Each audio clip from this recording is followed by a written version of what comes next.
Éditorial du 29 janvier 2025. Tamsir donne un coup de marteau à la Team Peya. Y'a pas conseil, à lui seulement.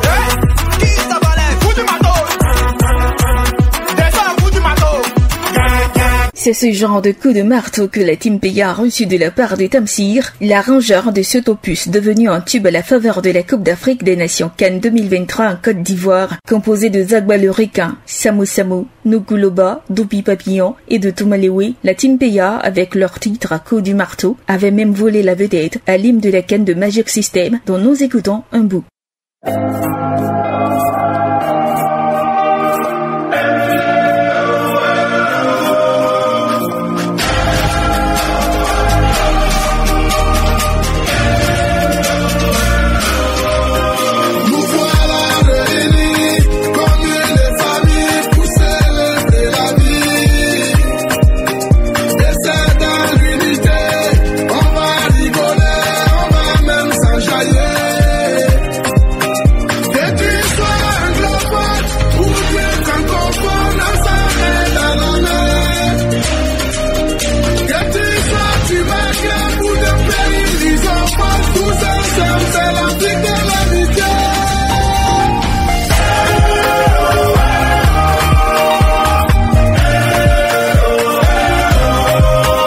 De quoi s'agit-il? Tamsir, qui aurait eu l'idée de la chanson, rassemble ses amis en vue de concocter un son pour la CAN. Il a alors recours à ses amis cités plus haut. Ceux-ci, dans un élan d'amitié, acquiescent l'idée et se jettent dans le projet sans autre procédure. Pas de contrat préalable, ni d'accord signé, juste participer à la fête du football africain à domicile et se faire de la visibilité fait l'affaire en ce temps. Tout est donc laissé entre les mains de l'arrangeur et maître à penser Tamsir. Au bout du compte, coup du marteau traverse les frontières ivoiriennes pour s'imposer comme la chanson du moment dans le monde. Les garçons sont invités à prester aux quatre coins de la planète. La chanson est reconnue et enregistrée à la Société des auteurs, compositeurs et éditeurs de musique, SACEM, la maison des droits d'auteur en France. À l'heure du partage du gâteau, c'est là que certains se rendent compte qu'ils n'étaient que des accompagnateurs ou de simples figurants dans le deal préparé par Tamsir, qui leur donne un violent coup de marteau à la tête. Des dires de Zagba le Requin et Samo Samo sur une chaîne de télévision, le boss Tamsir se serait octroyé la part du lion. Avec 87% des droits d'auteur à la SACEM, Milano reçoit 5%, Rena Barakissa 2%, tandis qu'Elvis Kemayo et Willy Bénédiction, des collaborateurs extérieurs, se contentent de 1,5% chacun, soit 13% en tout pour le tout groupe. Dans le Wé, Tomalewe et Samo Samo n'ont rien vu car leur part aurait été volatilisée dans le vent. Ils perçoivent que dalle, 0%. Zagba le Requin, leader de la Team Peya, avait déjà évoqué ce sujet,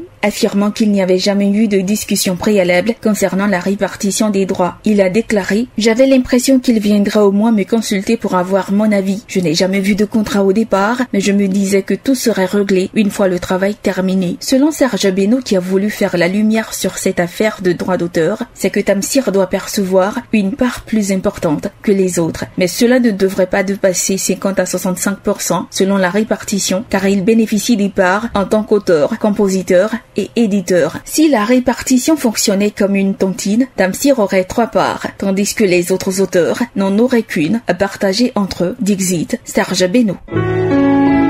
APRA, Agence Presse, Radio et Audio.